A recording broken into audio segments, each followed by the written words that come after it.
Hi friends, ఎలా ఉన్నారు? బాగున్నారా? మీరు బాగున్నారా? నేనైతే బాగున్నాను. ఆ దుర్గమ్మ తల్లి దయ వల్ల. ఇది ఎంతమందికి తెలుసు అనుకుంటే చాలా మందికి తెలుసు అనమాట. ఇది అమ్మల కన్నమ్మ దుర్గమ్మ తల్లి గుడి అనమాట. ఇదేంటబ్బా ఈ మాల వేసుకుంది పెట్టింది మళ్ళీ ఇంకోటి చూపిస్తుంది అనుకుంటున్నారా? నేనైతే ఇడుముళ్ళు ఇచ్చేసానండి. ఇక అమ్మవారికి ఇడుముళ్ళు ఇవ్వాలంటే గుడికి వెళ్ళాలి కాబట్టి వెళ్ళామన్నమాట. ఇదేంటిదబ్బా అనుకుంటున్నారా? ఇక్కడ మా ఊర్లో అమ్మవారు ముత్యాలమ్మ తల్లి అని చాలా అంటే చాలా పవర్ఫుల్ అనమాట.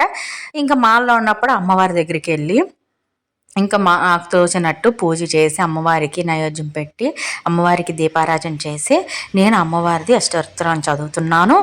ఇంకా ఎంతమందికి ఈయన ఎవరంటే మా మావయ్య మా పెద్దమ్మ అనమాట, ఆయన పూజారి అనమాట. ఇక ఈ ఎవరికి తోచినట్టు వాళ్ళు అమ్మవారికి చేస్తూనే ఉంటారు.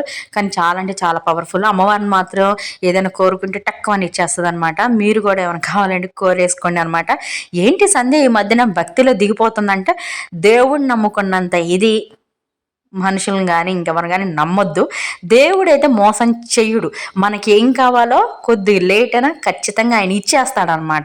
మనుషులు అనుకో మన దగ్గరే తీసుకుంటారు, మననే మోసం చేస్తారు. నాలికి నరం లేదంటారు, ఎటు తిరిగితే అటు నాలికి తిప్పేస్తూ ఉంటుంది అనమాట. మాటలో అబద్ధం ఆడిద్ది, నిజాలు చెప్పిద్ది, తిట్టిద్ది, నిందలేస్తుంది, ఎన్నన్నా చేస్తాయి. కానీ భగవంతుడు మాత్రం ఎప్పుడు మనని దూషించడు.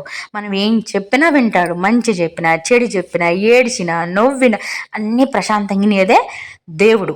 అందుకే నేను దేవుడిని నమ్ముతున్నా. మీరైతే ఇంకా మీ ఇష్టం, మీరు ఏమేమి దేవుళ్ళు నమ్ముకుంటారో ఆ దేవుడికి చెప్పుకోండి.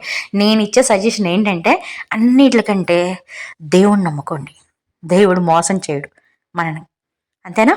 నచ్చితే లైక్ చేయండి, షేర్ చేయండి, కామెంట్ చేయండి. బాయ్.